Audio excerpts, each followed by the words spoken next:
I'm here. All right, we are here. Kimmy Walker here, and welcome back. We are back. We've been gone for a while, so this is been kind of a spinoff from Early Accountability Podcast. It is cutting through the noise, raw, real, and unfiltered insights on business and life. Tonight, I got a great panel. Our panel is growing, y'all. We about to be a movement. Let me get this picture, baby. We got all these faces on the screen. So, and we got, of course, the beautiful Lauren. Lauren, come on, pop through. You halfway showed your head. Gotta show What's up? There we go. Gotta show what I pull out here. So, tonight we're gonna really get into some talks about money. We're getting right into it. We're getting right into finances and money and digging in real deep. We've done some stuff on business and entrepreneurship. So, what I'm gonna first do is let all the panelists introduce themselves, tell what you do, and then we're gonna get into it. I'll start with Tyran, Albert, Carl, Marice. Okay. My name is Tyran Cosby. I am a 20-year Marine Corps retiree veteran. And I enjoy the good life now, but just sitting at home and enjoying the retirement that I fought so hard to get to. Amen to that. Appreciate your service. Yeah, appreciate you, bro. My name is Albert. I am the owner and founder of Right Choice Accounting, where we help professional service providers maximize their profits while saving a lot in taxes. What that means for you is it's one-stop shop accounting and tax service. I run it with my amazing wife, Lauren. Lauren getting all the angles. She outside the glass, y'all, getting a picture through both sides of the glass. But I run it with my amazing, y'all know how it is, like my amazing COO wife, partner, photographer, everything, Lauren. Yep. Understood. Yeah, I tax mine too. I am Carl Gray III. I'm founder and CEO of Raising Founders Youth Entrepreneurship Incubator. I have over 20 years of consulting businesses. I help write strategic plans for the United States Treasury, OCC, done some consulting for Marriott, all the good stuff. And now I'm taking all those skills that I've learned to train the next generation on how to start, launch, and grow their businesses, because that's the only way I believe that we're going to be able to really build our society if we do it financially, so that we control the money that goes in and out of our community. So help the children not waste their youth being young. I like that. Fire. Don't waste your youth being young. Boy, trademark that. If only somebody told us that. Yeah. Right. Yeah. Marice Wilson, CEO Wilson Wealth, 20-year in the business.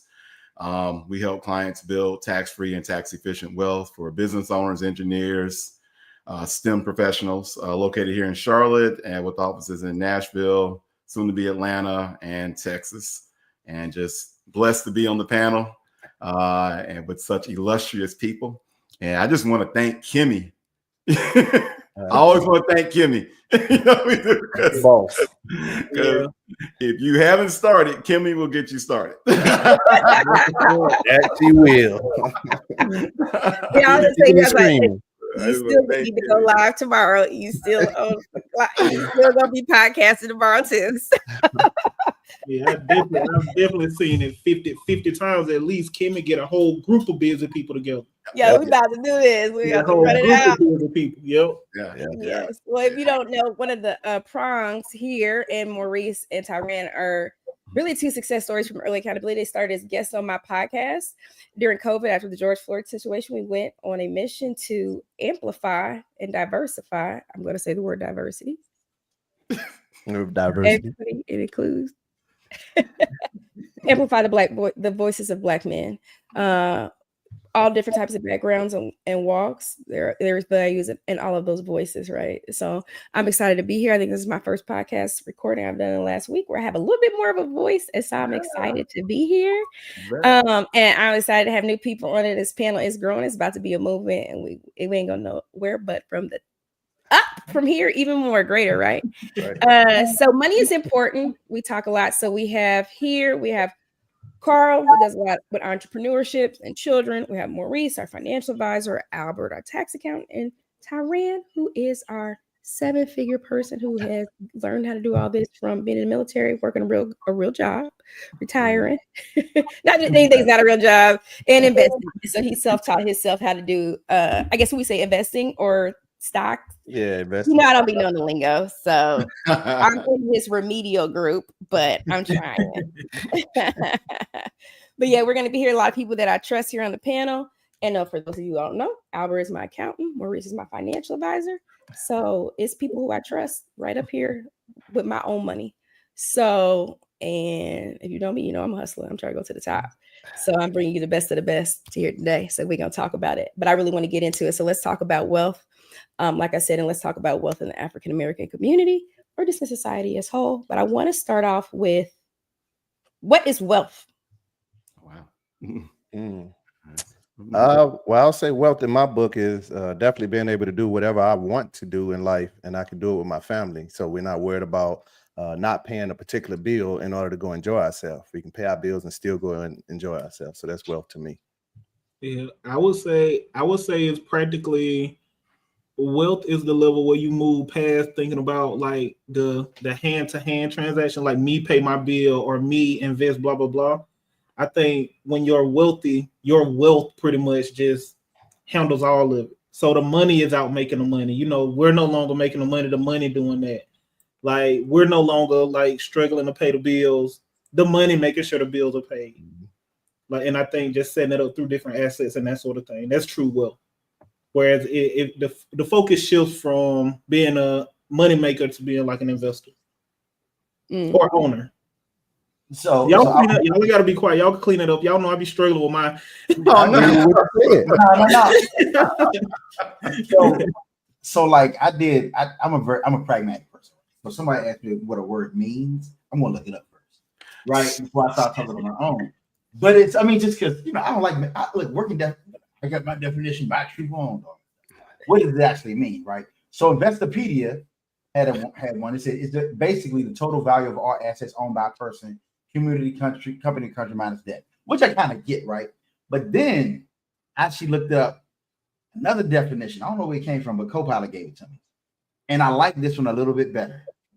What it says is an abundance of valuable possessions or money, right? You know, it talks like it's a state of being rich, you know, material prosperity, plentiful supplies of a particular resource, or a plentiful supply of a particular desirable thing. So I kind of like to even like somebody has a wealth of knowledge, or you know, a wealth of this, a wealth of that. So I kind of like that definition of operating in abundance, and so that we kind of look at it from that standpoint, because I know some people try to box wealth in to make it like some type of like altruistic, or they try to make it like feel like anybody is. No, you have to have an abundance. You have to earn it. You know, it doesn't just come. Somebody has to earn it. Somehow it has to be worked for. So I kind of like, you know what I'm saying, the Copilot definition, an abundance of something. So it's something to aspire to. Yeah. That is good. That's good. Yeah, You know what I'm saying, bro? You look both of those up really quick. That was real fast. I was still on my you already on definition 3. Like, well, the Copilot definition. Oh yeah. Okay. So, all right. Looking back, when did you start to actually feel like? For more reason. Oh, You don't care what your definition. You know, per shameless plug, the Wealth Equation podcast. Is this Wilson Wealth? You to Which find will it be live tomorrow at 8 p.m. ET. All right. Wealth is income plus assets. That equals wealth. That is a financial advisor on it. There is a financial advisor here on the panel. Right. Okay, so I guess let me just expand that out then. I guess I don't know if this is Albert and you, but this could be a lot of things in life. I would say either asset or liability. Everything. Break down assets and liabilities for us, CPA. Yes. Assets are thing you own, liabilities are thing you owe. So some common assets will be cash, any receivables or bills that you owe, any property, plant, equipment, anything that you own is pretty much an asset. And when I say a liability is anything you owe, there's going to be any loans, credit cards, that sort of thing. So Well, to be but turned get on back, and repossessed. yeah, but to get back to your analogy though, I can kind of follow your analogy because nothing is static. So I would say everything in our life is actually something we kind of own or something we owe. Yeah, that's true. That's true. Yeah, I think you can kind of paint a broad brush across that. Yeah. It's either a net positive or a net loss. Everything. Every time. Yeah. When did you all feel like, especially as Black men, when did you feel like you were at a place where you finally felt financially good? Like, okay, I finally started to see the fruits of the labor or the sacrifices, or I'm doing well, period. Not just I'm doing well for a Black man. I'm still looking. Look, I'm like, what are you gonna say? Like, finally. I was like, you forgot who you were talking to then. I think we all do well, but well, I will say I think I felt like I made it, honestly, Kim, and it was a little bit after retirement, and in my life, like my life just spiraled out of control. Every time I turned around, car broke, air conditioning broke in the house, refrigerator broke in the house, and at that point is when I realized, and this was probably about a few years ago, you know, my kids were still little, but I had the money to pay for it. You understand? So what I mean is, like, sometimes when that stuff happened, we put it to the side until we get the money. And sometimes it just never comes. But AC broke, gutters need fixed, and all of that. And I was able to do it. And I never once asked for help. So that's when I would go to my wife, you know, a few years like, shit, I'm a grown ass man right now. I pay all my bills. I don't ask nobody, you know. So this was probably about maybe once I retired. I've always felt grown, but once I retired and got back home with my family, and then we just really started getting hit by life, and I didn't have to call and ask mom or friends for money. That's, for me, that's when I knew, I made it. I made it. Yeah, same. So to answer your question, similar, same sort of thing. It's probably been over like the last couple of years, honestly, when the business actually got to a point where not only are we able to like survive, but now we actually got the discretionary income to do some of that other stuff. Like you said, Tyran, like stuff pop up, and it's normal. Like, oh man, how more? It's like a whole thing go on. But then you get to a point to where, oh no, you got that. Yeah. It's not, So I would say like the last couple of years. And it was when I knew me and Lauren both were like super clean and clear over here, and we could do this full time without worrying about getting our bills paid and all that stuff. So it's a low floor for us. Like when we figured out, oh wait, this can actually work. Because y'all know, like all of us, you know, them first people be saying like the first year, it'd be like them first 3 to 5 the first 5 or so, when you like, man, is this actually working? Like, am I, you know what I'm saying? Yeah. So I would say once we got past like year 4 in business. I did. Okay. So there's a lot now. There's been an increase. Well, there's a lot, of course, like the TikTok. What's up, Adrian? Hi. I'm sorry, I'll just be doing shout out, y'all. I'm from the, you know. Hi, Adrian. You could jump up on the panel if you want. She definitely could. Adrian ain't got no beard. They're talking with a bit. I was like, this beard talk now. Yes, yeah, I can absolutely join the link. I've dropped the link. Okay, so I do want to ask. So, everybody here has children or works with children. What do you all think now? So there's a lot of boom in like the financial advisor, the investors, the TikTok, the YouTube skills or accounting hacks, Albert, you know, Marice, different stuff. Is it helping or hurting? Ooh.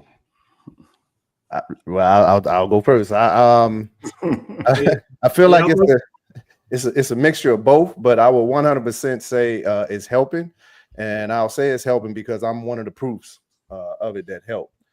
I got started with my investing career like most. Just I heard somebody talking about it, friends told me about it, and I jumped on YouTube, started researching, and so one rabbit hole led me down another rabbit hole, which led me down another rabbit hole. So for me, it was finding that person that was trusted with great knowledge, and that comes through trial and error. But yeah, once I found them, even to this day, I ensure I spend at least an hour or two on YouTube, preferably watching people that I look up to, you know, kind of explain things that I don't know right now. So I'd say for me, it's helping. Does it hurt? Yeah, because there's a lot of numbnuts out there that give bad freaking advice. Everybody's a podcaster and everybody's a freaking YouTuber, so the knowledge out there is garbage. But I think if you kind of filter through it, then yeah, it definitely helps. So for me, I think, because I focus primarily on entrepreneurship, I think the hacks to actually make money are great out there. Now, look, there's an abundance of those out, but I also believe that based upon people who are able to see before actual leaders and think it's even better for them. Like some people can run a play, that's people talk run a play. Yeah. But actually there are others who are able to run a business. And that's one of the reasons why I start so young with the young people, is let them see how, now I use the word simple, not easy, but how simple it is to actually make money, so they can see that there is an abundance out there. Show them that, using AI, using technology, using, social media. I don't fight against anything new. It's that there are tricks out there that we didn't have access to, that they should take advantage of. Now, what we also have to do at the same time is teach them to also make sure they're always thinking for themselves. Thinking before, that's my big brother right there, Raphael Dembo, who has a 7-figure business himself, doing very well. You say can't confuse hitting licks with starting a biz. Exactly. Because people want to start a business, they want to get in the business, but then comes the educational piece of it. So it can help or hurt. Just depends on giving them the right mindset from the very beginning, recognizing there will always be new technology that will help you move forward, but you have to have a mindset of growth, wealth, and sustainability in order to make it happen. Raphael, feel free to hit the panel. Right. Come on in, Smooth. Come on in, Smooth. Come talk to the people. Yeah, we need all that. We need all that. We need all of that success to hear all of that. Okay. What you got, Maurice? Oh, I'm sorry. Go ahead. Now we're just gonna ask Maurice, what you got? Oh yeah. I think what I appreciated about it is that I can tell the evolution of the conversation from when I started in 2004, first starting out, to today. We aren't having as many "Mama didn't teach me this" conversations, right? Mm-hmm. I've always maintained that, when cell phones and the information age 1.0, web 1.0 started, there was a serious conversation that, well, the kids in the hood were going to be frozen out because they wouldn't have access to high-speed internet. Of course, that was said before the first iPhone dropped. This is back in the BlackBerry days. Now it turns out that people in rural America don't have access to the internet. But it's good for entry level finances, and that's not an insult. Because most people aren't going to dig as deep as Tyran. And even if they did, Tyran is a former, can I say former Marine? I don't know if it's cool. Marine mindset is going to charge him to what Tyran is into, right? It's just built differently. Most people aren't going to go that way. So what I find is it gets you to a certain point, and then once your money gets big, like Raphael's, once you start getting these bigger portfolios, you still come in and kind of get either professional advice or you get into your books and whatnot, because the stakes get bigger. So my biggest gripe, if you will, is people will post these returns, and I always say, okay, 200% return, great. What percentage of their money do they put into that trade? Because I doubt a millionaire is swinging a 200% trade, with their whole portfolio. That's going to wipe them out, or it's going to triple their wealth. And that's why I got, in fact, typically the bigger the bag, the less risk these folks take. So that's the thing. It's just understanding what's going on. I hate to say levels, but that's it. It's a great for entry level. And then once you start climbing up, it gets you into the offices or the books, right? You DIY, or you come see somebody like me or Albert or even Tyran with the options. But I think net, it's a positive. Yeah, I would agree. I would agree with everybody. It for specifically for me or you, Maurice, people who are we just got all the credentials, we got all the stuff. Right. I think it's really good for us because it does allow us to position ourselves to be the people that, because we comfortably say it depends. Yep. Because that's my problem with tips and tricks. Yep. All of them work and all of them don't work. Exactly. It's the middle part. It's the middle part that you need somebody that can understand the scenario and when, because there's not a, like you were saying, ain't no play that we can put together that won't work for everybody. Right. Some people will win with anything. Tyran, I put you up. I imagine you'll win with anything. You'll figure out how to win with it. Exactly. And, you know, there's some people you can't give them a play good enough to win. Like you can handle the football on the 1 yard line and say just step, and they might back up and be like, "Well, what am I stepping for?" Yeah, every time. Yeah. Every So, time. but no, I agree with everybody. I do. I think that's where expertise comes in, right? Exactly. That's kind of what's necessary. Like, you know, you got to become an expert in something, and the expert can't just be ChatGPT, right? I mean, we have people who are experts in ChatGPT, but it can't be like, well, I'm a, you know, finagle, because you don't even know what questions to ask. And that's where expertise comes in. You know, I'm learning that more and more, that asking the right questions is better than, you know, especially in the age of AI and, you know, the information age, is like being able to ask the right question to the right people or even the right source. But, you know, because all this stuff is out here, and you could try to implement this and it's not for you. You know, like, you know, I need a sales funnel, but maybe you don't. I need to invest in stocks. Maybe you don't. You know, and that's when you talk to the person who has studied, who has experience, who's done what they say 10,000 hours to be able to see the right things and ask the right question. And Raphael, I dropped the link in your Facebook Messenger if you try to hop on, because Kimmy, when you post it's going to YouTube. So yeah, so it is. Oh, okay. Yeah. So he might be in the thing already. You know, with the backstage area that only you can see that we can't see. Yeah, let it be in. But no, but I think you know, and you know, listen to the panel. You know, the expertise is what. How long has somebody been doing it? You know, no matter. I mean, like I know y'all were ticketing and tying, right? Spreadsheet type folks. I used to be an auditor, so I kind of know that part. But like, yeah, it's like, were you able to? Can you do it in your head yourself and guide somebody else through it? So yeah. I'm sorry. Oh no, I was gonna say, is the difference between, do you understand how it works, or can you just regurgitate? Right. Yeah. Mm-hmm. Yeah. I mean, and just in my world, I actually, you know, I always take the standpoint that I'm a market agnostic. Like, I don't know nothing. You know what I'm saying? Like that, because that's the best way to get in on investments. Like, if you know it all, then Buffett is famous for being late to Microsoft because he just didn't trust tech, right? I think part of that, I don't want, you know, Buffett obviously is God level, but on some level, he probably just said, well, I know what I know. I know Coke, McDonald's, American Express, right? I know these trains, I know these rails, and there's this whole new economy. But if we had to be honest, Buffett's style would be that he would buy Microsoft in the 90s, not in the AI age, because he buys, you know, so at some point, if you just assume you don't know anything, you open your door. And Tyran, you know, you and I one of our favorite investing terms is fractional investing. Man, CoreWeave Circle, I'm not recommending these, but it's like, if I hear something good and whatnot, you know, I tell a client, like, look, let's dabble. Like, I keep an account. It's a Hail Mary account. I will buy anything a client brings to me, just to, you know, anything. And I'll put it. That's how I got in SoundHound. I'm like, SoundHound? So there was a guy at the barbershop just running his mouth about SoundHound. I'm like, all right, SoundHound. I looked up.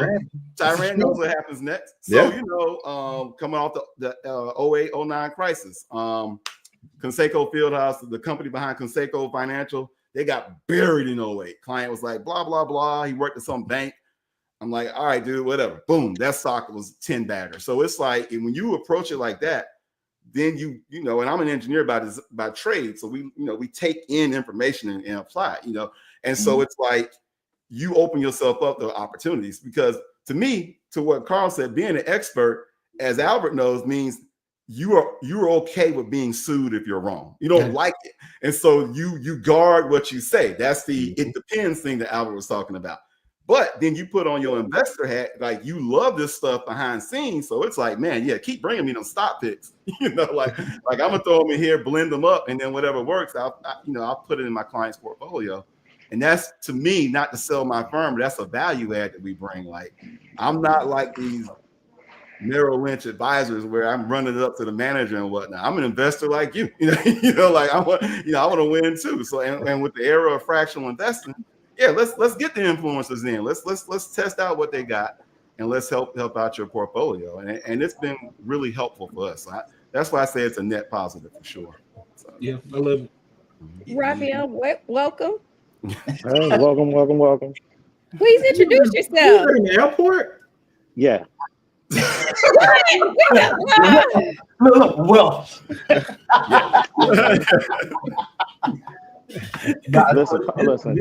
Listen. Carl Gray hit me up, say do something. I'm hopping on the call. Okay, well, tell us, introduce yourself real quick and give us some insights how you become so successful. Okay, so gotta be careful. I got people walking in my frame. I'm gonna step into the corner. Okay, so Don't miss my name is your Raphael Dembo. I am a serial entrepreneur. Multiple businesses. I first started out, I heard you guys say, you got to become an expert in something. So I went to school, became a physical therapist, and then I just opened up multiple PT clinics and then other side businesses from that. So what I decided to do was just like double down on what I'm good at and then find spaces where people just weren't paying attention and then kind of expand into that space. Right. And now some of my competitors have caught up. So then we start doing things like diversifying, like getting into real estate, getting into investing, getting into hospitality. But that, when I talk like that, it's really weird. It takes so much time to be able to start to diversify. So when you start to talk to people about things like that, they feel like, oh, okay, you just did this. And then 3 years later, you didn't know. It took like 10, 12 years just to get a foothold in your own business. And then you're like, oh, okay, my wife is a commercial real estate agent. Let's start doing some real estate deals. Let's start doing some this and that. It takes a lot of time, a lot of effort, a lot of energy, a lot of money, a lot of risk, a lot of expertise, and above all, a lot of failure. We have some stuff that we just, I have a deal, and I got a piece of property right now that's just draining me. And I'm just like, ugh. But you can't complain about it because, for about almost a decade and a half, you would run the numbers up. So when you get a hit and something hits you, it's like, all right, well, it's just, you thought you was going to continue to climb. No, you're going to have some bad deals. When you think about even the big boys like Microsoft, they had some bad stuff they did. Nobody remembers the Microsoft cell phone. Nobody remembers that. Right? Yeah. How's that cell phone doing? How many millions and hundreds of millions of dollars they put in the R&D for that to fail? Yeah. Nobody thinks. Go right ahead. I'm sorry. I'll see you the mic because I got to go through customs. No. I was wondering when they was gonna catch up to you, man. You're at the airport. I'm coming back. I'm not leaving. I'm coming back. You got they gonna make you get off the phone. Well, I hope you hit the panel next time when you're not, so you can stay longer. Oh no, as soon as I landed, I turned on my thing just to make sure. I was like, oh, he got live. Let me watch this. And then I started commenting, and he was like, "Hey man, you need to hop on." And I said, "Oh Lord." I said, "All right, I'm just gonna hop on." It was a pleasure meeting everybody. Glad I could. Appreciate it, man. Look, let me go handle this stuff so I don't end up in El Salvador nowhere. There you go. Enjoy your flight, bro. Yeah, keep your camera on. Bless. Nice meeting you. All right. It was really nice. I love what Dr. Caruana said about like ride the wave and endure the good and the bad, because that's what it is. Anybody that tell you, excuse me, y'all, anybody that tell you that ain't the real true nature of business, invest in anything, like they probably just trying to get your money, because it's always up and down. Y'all know I was saying earlier, ain't nothing standing still, ain't nothing flat, ain't nothing always up, ain't nothing always down. Right. So we might all need to go take them surfing classes. It might give us a deeper understanding of life, of how life works. Cause you ride waves, and that's all it is. They just up and down all the time. Yeah. You got to figure out how to make sure you winning.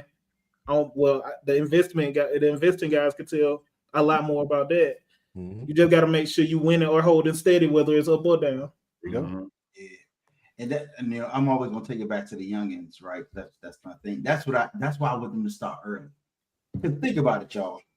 Imagine if we'd have had the failures as adults when we were teenagers. Yeah. Mhm.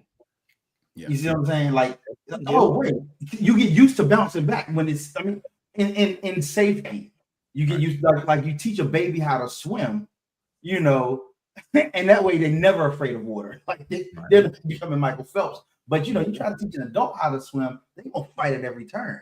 And so when you ask like, what don't we know? What do we know? It's how not to waste the youth being young. Like Albert, Kim, y'all know about Gabby, who started at 7 years old. Mm-hmm. While she experienced some things, she didn't experience them as hard as we would have, right? She started a bit. She was six figures by the sixth grade, had a lot of ups and downs, had a lot of tears, but now she's 18 and can probably ride any wave she wants when it comes to business. I got no doubt she'll be like 9 figures by the time she's 25. Right. Hey, Gabby got aura too, don't she? Like Gabby walk in the room. Yeah, she 18. She walk in the room. I'm like, dang, like, let me sit up straight. What is this? But y'all gotta remember, Gab, outside of having outstanding parents, she's been around TSP since a kid. Yeah, exactly. So she ain't been around teenagers, she's been around adults. Mm-hmm. She picked up so much knowledge that she get around her peers, she smoked them knowledgeable, knowledge wise. I remember I talked to Gabby, and it's funny y'all said that when she was little. Most kids that have a business and the parents will put their face on it and kind of ride the wave with the kids. Say, this is my kid business. But the thing with Gabby was she could actually tell you about her business. She could tell you how much they get a boat wreck from and how much they sell it from. That's a different level. You understand? Like, she's heavily involved in that business. So yeah, the Gabby that's a different breed right there. Yeah.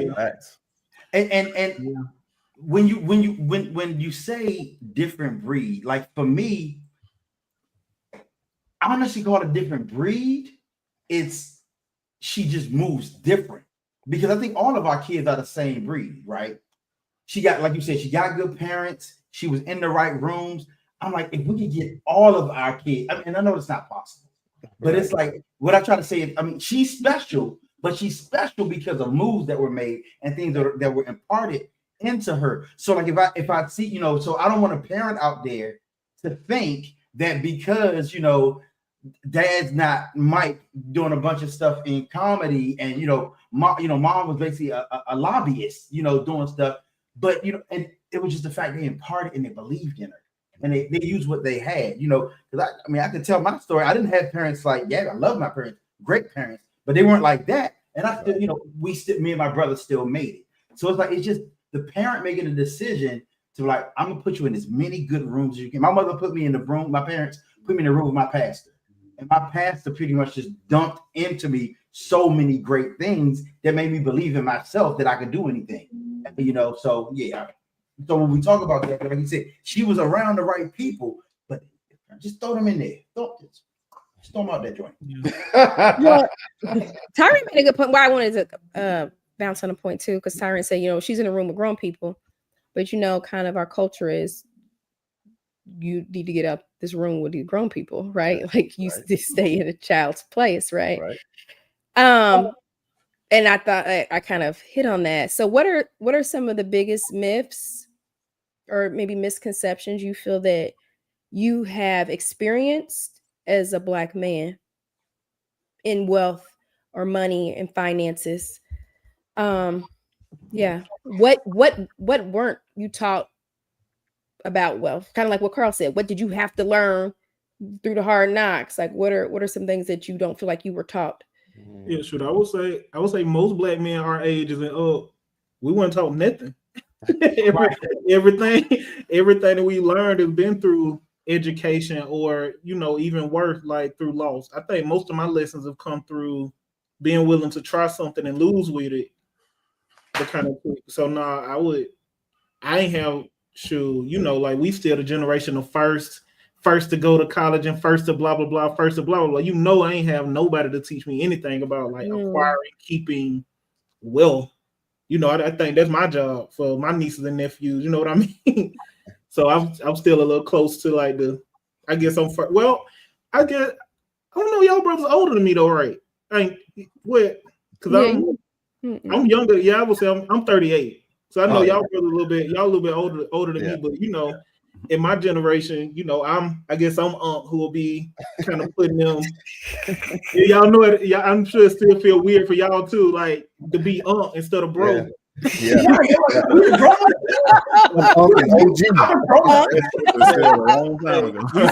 You know, we still feel like we a year or two out of high school for real. But but no, I mean that's my take on it. I think every single thing I've learned, like even like being able to build wealth and keep it as it transfers between like the generations. Like, cause y'all know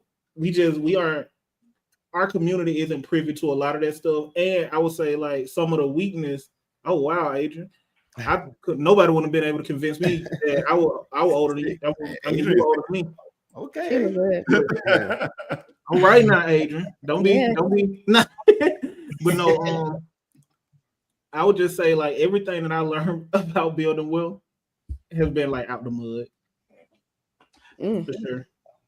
Yeah, I think going back to what he said, I think our biggest misconception of wealth is that money doesn't grow on trees. It literally does. Yes. Okay, like it literally does, right? Yes, paper. But at the same time, that's a scarcity mindset. Yes, like money is as ubiquitous as oxygen. Yes, like it's always there. It's there for the taking. You know, and I dare somebody to get to the point where there isn't anymore. That's true. I think that's the biggest misconception is that we have to be, that we have to be like this with our money all the time. When money is meant to be invested and grown, it's actually more of a seed than anything. So not only does it grow on trees, it actually grows the trees when we use it correctly. And, so my thought is that once we get rid of that scarcity mindset, and I dare somebody to prove me wrong, go out and make enough money where there's no more. Do it. Do it. But it's like money don't go on trees. We ain't got this. We don't have that. Instead of having it being said, how do we get it? Again, it is as ubiquitous as the oxygen that we breathe, and we must treat it like that. Every time we need a breath, we take a breath. So every time we need money, we should go find a way to get it. Invest in yourself. The biggest investment one can have is in itself, in their education, in building things that help other people. Like we have to, as Kawana was said in this, we have to change that narrative that is scarce. That for some reason, if we decide to use it on something, we can't get it anywhere else. Now, even if you have a 9 to 5, you got time to make other money too. Your income does not have to be fixed. Yeah, we all go through rough times. But look, summertime for my business is rough. I get it. But guess what I'm thinking now? Okay, how do we never have another rough summer again? Because the money's out there. We got a big, one beautiful bill, all the type of stuff. Me and ChatGPT having a conversation on how to get the money out of that joint too. Yeah. Because the matter is that joint been passed. Hey, I can't say about it. Let me piggyback on what you said too, because I think another real like business hack, like y'all gotta work with financial and accounting people who understand that too. Because like an accountant's favorite thing is like cut here, don't spend, don't blah blah blah. Y'all know that ain't realistic for actually building nothing. So as you building out your financial team, you got to make sure that they even understand that part of. They've done the mindset work on how wealth and money actually work, because you'll have an accountant scarcity you out of everything. Mm-hmm. Like you won't be spending on marketing no more because marketing was high. You won't be spending on software no more because software was high. When the obvious solution is always to just go manufacture some more money. It's always to just go get, like there's no such thing as too high if you can make enough money to cover it. Right. So you have to, like any business owner that see this, you gotta work with accountants who ain't telling you to just cut everything. Because you already know if you cut everything, there's nothing. You just delaying going out of business. Well, how much would you say to Well, sorry. Okay, so I know we were talking about profits and stuff earlier today, and now that and this is a this is a pretty good question, Maurice, because some stuff like everybody's basically saying weren't taught. And I know society and culture shows like, especially for African American males or younger males, like just honestly, social media. Period. What's like glorified is the receipts. I done got a nice house. I'm taking vacations all the time. I'm doing this. I'm doing that. So some things are glorified, and people don't see all the backside of what goes into it, or what people might be like faking. Like faking the show or what have you. Like of money you make, like Albert, Maurice. What are the like guidelines or some parameters for people? Like how much of my money should I save? How much of my money should I invest? How much of my money is it okay for me to invest into learning or coaching? Or what are some guidelines you kind of give your clients about that? Okay. I mean, yeah, you go ahead, bro. Personally, I read a good book a long time savings ago. Too, because I know you said I'm about to say I'm a super saver. But savings too. Yeah, definitely. I mean, first off, I mean, what I used to tell people in the old days is, as humans, we're designed to eat and spend as much as we can. That's just what we do. The people who don't are what I call super savers. And they save so much of their money that it doesn't really exist. And the people I'm talking about, like they can't, for them, just having the money locked up in the bank is the reward. They'll never take it out. So somewhere in the middle is where you have to be.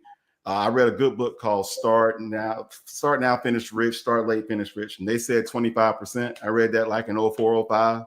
That's been my rule of thumb. It's a hard one for most people to follow, but save and invest 25%. You're replicating your salary every 4 years in some respects. 40-year career, you replicated your salary, 10 times over. So that's what I do personally. But then to what Carl said, it doesn't really cost a whole lot to invest in yourself. So what I teach my kids is, faith, family, finance, right? Those are the three things I fall back on. So faith, it depends on what you believe in, right? Because we argue about what to believe in, but the thing that people really are atheistic or agnostic about is the belief in self. And so what Carl said is, I like what Carl's saying, he's investing in the youth. What I tell my kids is that there's three versions of you. There's the one the world sees. So what does the world see? Black guy, right? Black guy. Okay, black guy, right? And then there's the person that created you. Because we were created, right? You leave faith out. Somehow you were created. And there's that person. See, and the creator doesn't really see black, doesn't see male. They see your essence. Like, like y'all were talking about Gabby, she moved different and whatnot. And then there's what you see. And what the world's trying to do is separate what the creator sees from what you see in the mirror. So you see black, you see male, you see limitations, you see all these things. I can't do this. You even see age, right? Because what I know about people is there's no such thing as really retirement. A bad retirement isn't one where you're broke. A bad retirement is when you're bored as hell. You ain't got you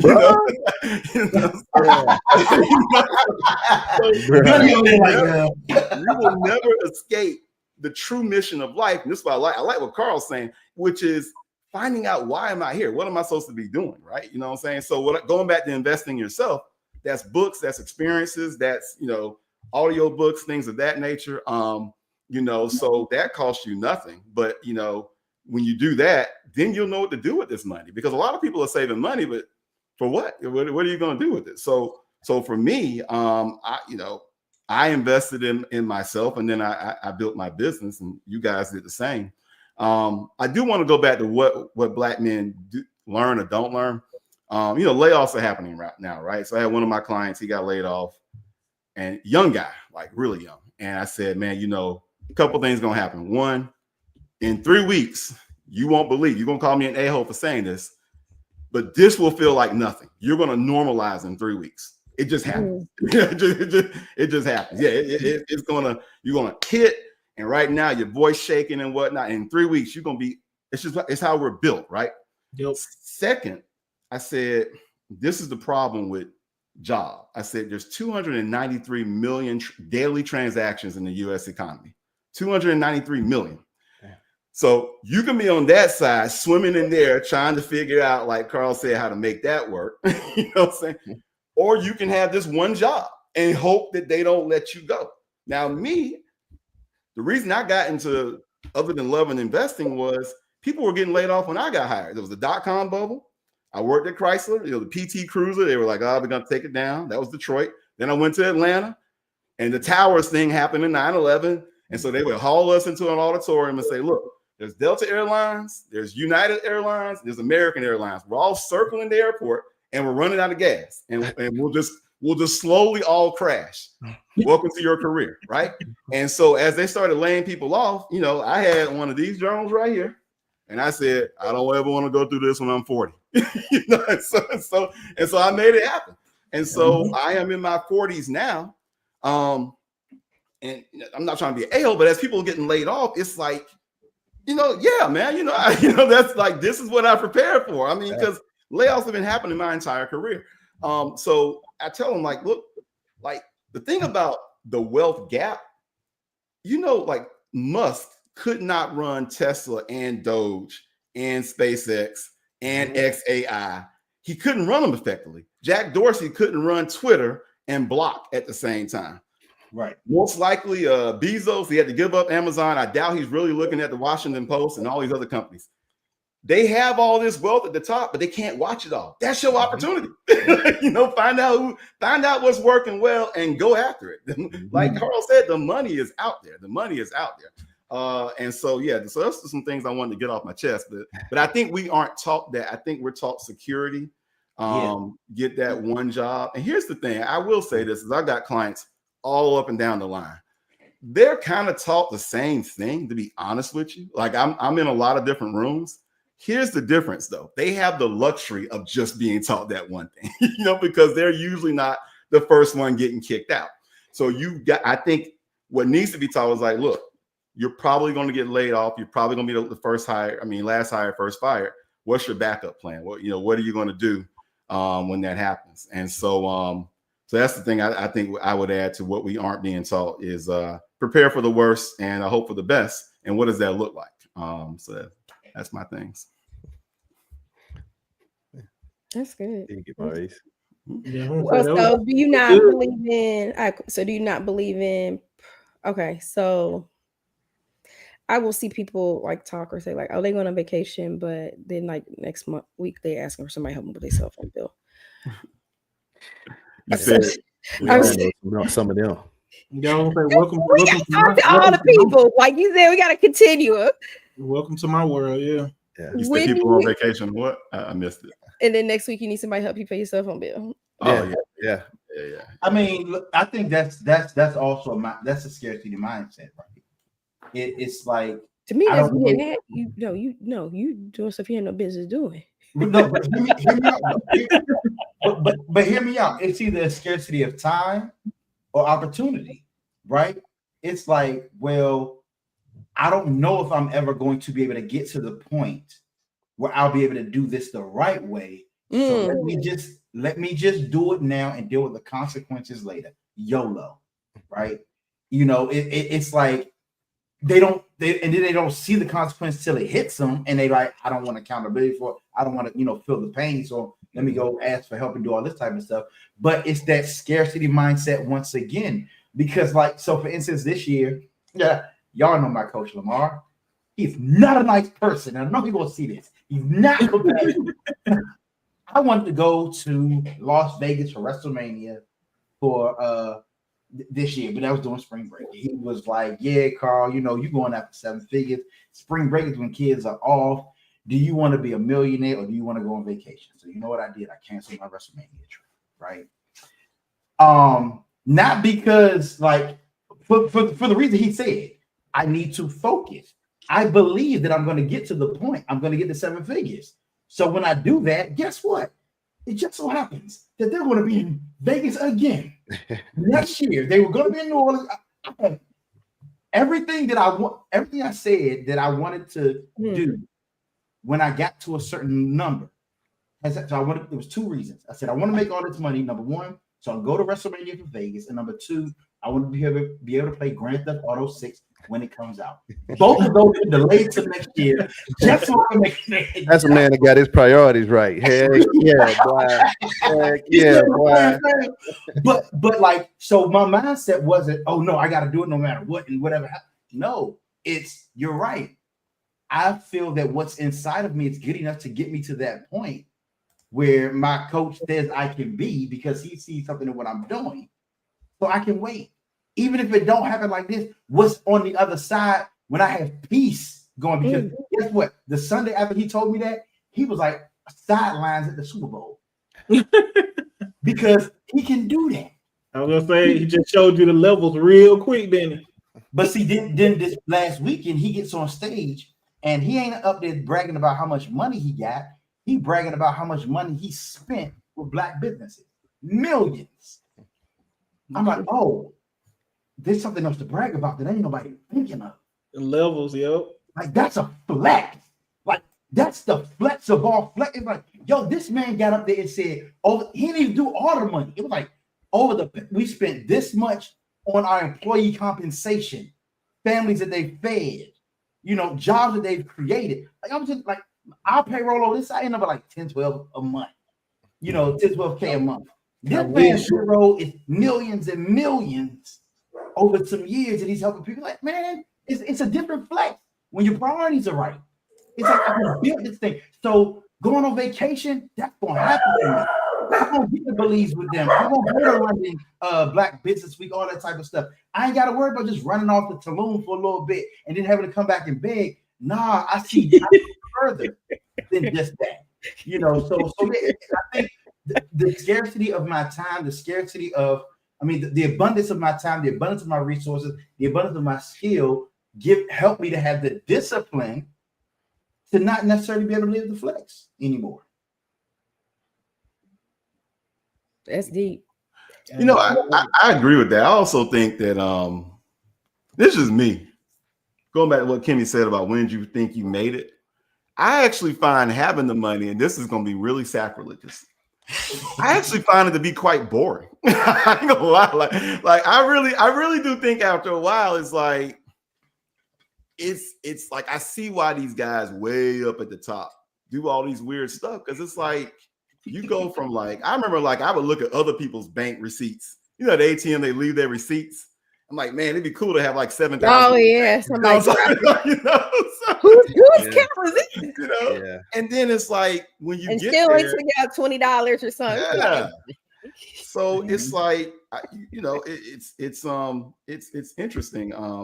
So I think that's part of the reason why. That's why I got a lot of cars when I was younger that I could not afford, but I knew when I got to a certain point in life, the cars were not going to be attractive to me anymore. Because now it's just like, I don't think it's a waste of money. It's just, I think it's a hassle, And so I'm looking for more meaningful things to do, because I no longer am like running around trying to meet a certain need. I think that's why I try to run my firm a certain way, trying to help other people have careers in financial services, and just trying to get more connected. But that's why I everybody has a different reason. There's certain things I want to do, but I think that's, when you're thinking about the flex and not flexing and whatnot, I do think that's what I factor in. So anyway, that's me. Well, any closing thoughts, fellas? We finished already? Intro I'd be like, oh, you can harass me to get on here, and I'd be like, okay, they're like, that? You trying to rush me off? And you want to hit that one rapid fire question real quick? You got something? Which one? Biggest financial myth. Which one? Biggest financial myth you believe too long? Go ahead. Go with that. Go ahead. Oh, okay. All right. Well, panel, what was the biggest financial myth you believed too long? Ooh, I'd definitely go being told that put my money in the bank, because that's where it's safe at. So yeah, that was my financial myth. Work hard, put your money in the bank, and you'll be great.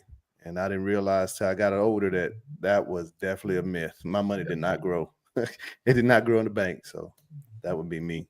Shoot, I would Pretty much the same thing. I would say the whole framing of how, because you know how it is, like when you raise without a lot of anything, the scarcity is kind of built into it. To just piggyback off you, Carl, I think everything I learned about how money actually works was just a myth. Like if you look at money as anything other than like a tool, like you probably got the wrong mindset around how money even works. Because as long as you're looking at it wrong, you can't like have it in abundance. Back to your book definition of wealth, you can't have nothing in abundance that you don't really understand.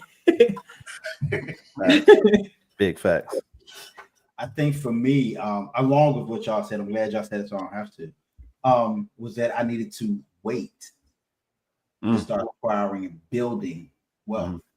Like that, there's a starting line. I'm waiting for a certain age to do so. You know, there is no too young to start this thing, and actually, the younger, the better. And I mean, and one thing in our program, parents always come to me and they say, well, how old can my child be? And every time the number goes, it started off at 14, now it's down to 12. If somebody walks in there, the 11-year-old, guess what I'm gonna say? It's 11. Because if they can handle what we're doing, I'm not going to hold them back or slow them down. I dig that. Yeah. I mean, for me, anything and everything to do with college. So. Wait, man. That's another episode. Jimmy, you can go. We'll keep this one going. We can talk about that rap. I can drop down. I can drop down. Y'all want me to drop down? I'll drop down. I know. You said you gotta leave, but we can. Did she leave for real? Oh, I know she didn't leave for real. She went to the back. I was gonna say she had to go backstage because don't nobody know how to work none of this. She just I know damn well she didn't leave us on her show. But no, hey, dog. She's gonna get counted right now. She just jumped out the car on her. Then she was going. But no, like for real. That I love Hampton. I love Hampton. I love my Hampton. But this higher education thing, it's the purest racket on the planet, dog. Like, as you know, as a auditor myself, right, who looks at processes and what you have a funding source called student loans that they will give to students to give to institutions that don't have to prove anything to get it. And people wonder why the costs keep going up. It's because it's an unlimited amount of money to be there. If you keep giving me millions of dollars to do mediocre stuff, guess what I'm going to do? Mediocre stuff. Yeah. And I'm going to produce it. Like I have a political science degree, fam. A political science degree. I build businesses now, okay? But most people go on liberal arts degrees based upon hopes and dreams because it's supposed to be like some great thing, but they come out and people complain about they can't come out and get a job. You can't blame the market for that. You got to bring the education for that. And if the education ain't giving you what you need to get the job or career that you want coming out, then that's the problem. Their price should not be going up. It should be going down. You know, it should be discounted. They owe us money instead of us on man. Everything about. I mean, you bring up a really amazing point. Like, what other area of life could you pay somebody to do something for 4 years and get to the end, and you don't get what you paid for, and it's just all good? You just move forward. Like, there's no. And then when you're an alumni, you got to start donating back. Yeah, bro. No, because y'all know I love education. I feel like we do it wrong, and that's a good example. Like, I feel like we got probably too many degree options, especially now, y'all. Since our time is gone, like people begin, majors in $25,000 a year with a minor in $750 a year. Like, $7.50. Like, you'll never make no money, but you got like a $80,000 cost education for a career where you only made 30. Because all of those services like social work, teaching, all of the stuff that is super important for shaping. It kind of don't it get you kind of thinking about how the system works? It's almost like a keep them dumb system. So that the system work. Because why would you lower the pay of teachers if teaching is important? Teaching ain't important. You want average people to teach so that they won't wise up and start telling the students how it really works. Like you, Carl, you know what I'm saying? Because your organization wouldn't be needed if schools did what they were supposed to do.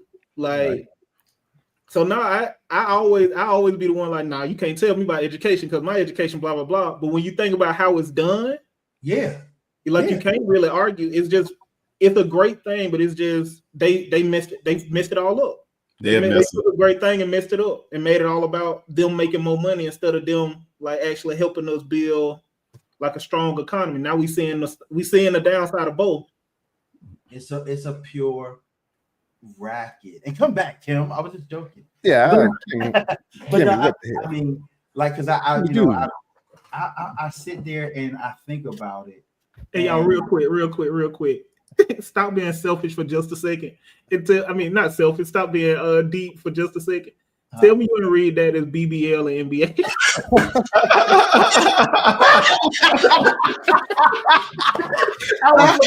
I was like, hey, she picked both. She picked both pads on them mug. All right, Julie. Either BBL or NBA. It's gonna work one way. I'm gonna give them which one you never use? Is that your Julia Tyran? It is. That's Julie. My bad. I didn't mean to cut you out. When I saw it, I was like, wait, what? Look, we all know you, bro. Like, the jokes gotta come. It gotta come. It wouldn't be right. Let me literally say she's enjoying the show, like she in the audience. She is, but hold on. But even that in and of itself, like, you got folks coming out of college with degrees that have cost 6 figures, and then they're like, you know what? I can make more money if I get work done to my body than the work that was done to my brain. Yeah, because school, unfortunately, isn't teaching what people want in the marketplace. Yeah, like it's like well, I got a degree, but it's not working out here because you're oftentimes not being taught by a practitioner. And there's this whole battle between, those who teach and those who do, and it shouldn't be. There should be one of the reasons I became the chairman of the Business Management Finance Advisory Council for Prince George's County Public Schools is because I want to help inform the teachers of what's going on in the real world. I'm certified in cybersecurity. I do this in entrepreneurship. What do your children need to know now coming out? Let's inform that. There shouldn't be a battle in there, but let us come in and talk. Like, my program is at a charter school in DC because it's what's going to work when they come out. So like, I mean, and I look at all of y'all, I'm like, man, look, brothers, my brothers, we the ones that's missing. Yeah, I saw where you were going with it. I think I don't want to take this conversation somewhere else, but I do think I think there was a system that was designed to work a certain way, and I think it's too deep in. We're just too good. Like, you know what I'm saying? Like, They just literally can't.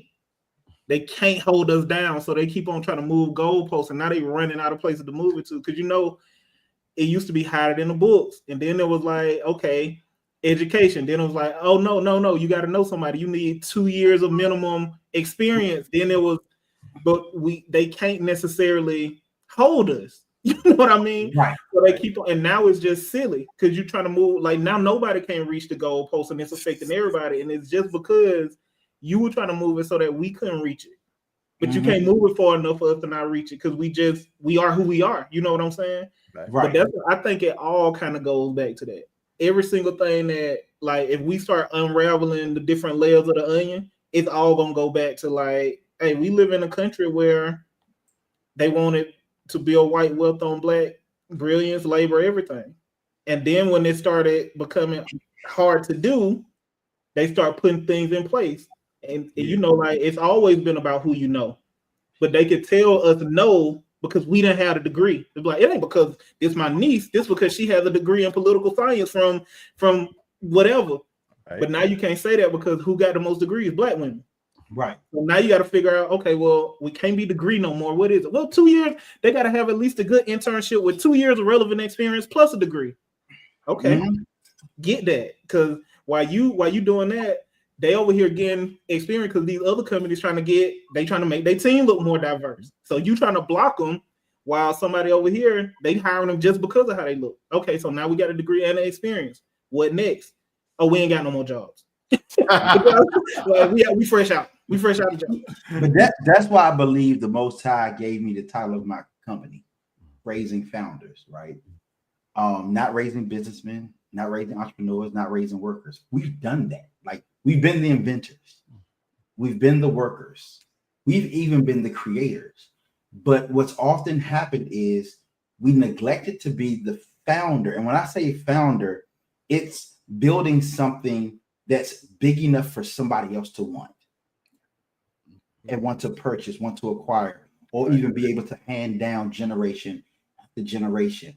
We haven't been building that, because we've been tricked that we shouldn't, or in many cases been stolen from us or burned down or whatever it may be. But I was just having a conversation with my boy from Hampton, brother named Brian. It's like, because we were talking about the 200 Black Wall Streets that were there. Like, it wasn't just one. People like one or two. No, it was a rack of them joint because we had that mindset. Now we got this equalizer called the internet. There you go. Look. Look. You an urban intellect? Hold on, wait. You an urban intellectual fan? Yeah, Let's go. Come on, let's go. I don't have that one. Okay, I don't have that. I got that one. Dog, this is like the taboo replacement right here. This joint is a taboo replacement. Dog, let me tell you. Somebody at Freddie, tell me we talk about it right now. Yeah, Freddie, send the check. Freddie's that dude. But when you think about it, now we have this thing where we're able to communicate across the country. We're able to show each other where mistakes have happened, and we can actually be founders of stuff that lasts generation after generation after generation, because we have that's the thing that God gave for us to be able to build. Like, I was actually on Freddie's Sunday dinner the other day, and somebody brought up greater works that Jesus Yeshua talked about, and it's like, what's greater than raising people from the dead? What's greater than healing the sick? What's greater than feeding 5,000 souls? Saving an entire people from a bad mindset, where they can do it themselves, where they live longer, where they're not sick, where they're not hungry. Yeah, that's true. But if you truly empower people to be able to do all that stuff, like how are we gonna take advantage of you if you already know that? Exactly. Yeah, how can I make money off of your ignorance if I taught you to be smart? Mm-hmm. That's why we got to teach ourselves. These are facts. Yeah, I'm still mad Kimmy didn't left because I'm like, Kimmy really just okay. Now she didn't came back. I was like, we don't wreck the car now, Kimmy. You just jump out, like, y'all take the wheel. I was straight. Like Adrian said, yeah, it was barbershop. I need to be in there. Great barbershop. I need to get on the panel. Yeah, she should. You need to get on next time. Mm-hmm. Now, so fellas, tell the audience how they can keep in touch with you, follow you, how they could support your businesses or your ventures. Tyran, Albert, Carl, then Marice. Okay, I'll go first. Well, you can definitely follow me on all things social media. So it'll be Beer Talk Vet on anything social media, and do a secondary follow. I also have a radio station as well. It's called the Veteran Social Circle radio station. Internet radio station, and I made it for veterans. It's for veterans and their families, but mostly for veterans to support words. So everything that's played on that station is strictly ours. We own it, all the music, all the commercials, everything.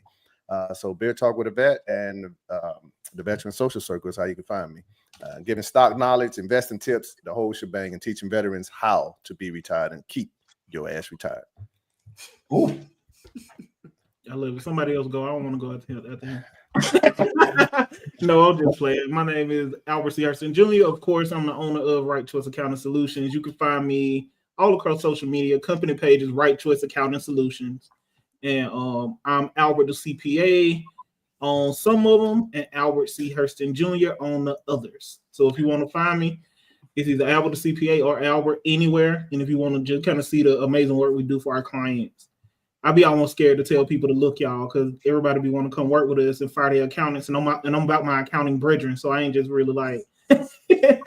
Anyway, but no, it's Right Choice Accounting Solutions. If you do want to look at some of the amazing work we do. Yeah, so you can find me at Raising Founders, raisingfounders.net. It's not net, was the real one. You a network? Huh? You a network? No, I mean, look, it's what was available, man. Wait a minute. It was .com. It was .com. Sorry, my bad. It was what was available. Hey, you gotta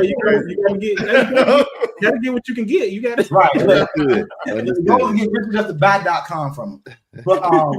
But yeah, no. So we like I said, we're the AAU of Entrepreneurship. We're actually getting ready to launch a mastermind for young people. You know, I think that's the one thing that our young entrepreneurs miss out on is the community that's necessary. You know, community coaching and things like that. And we also become that buffer between them and the parents, so the parents aren't taking the heavy part of that.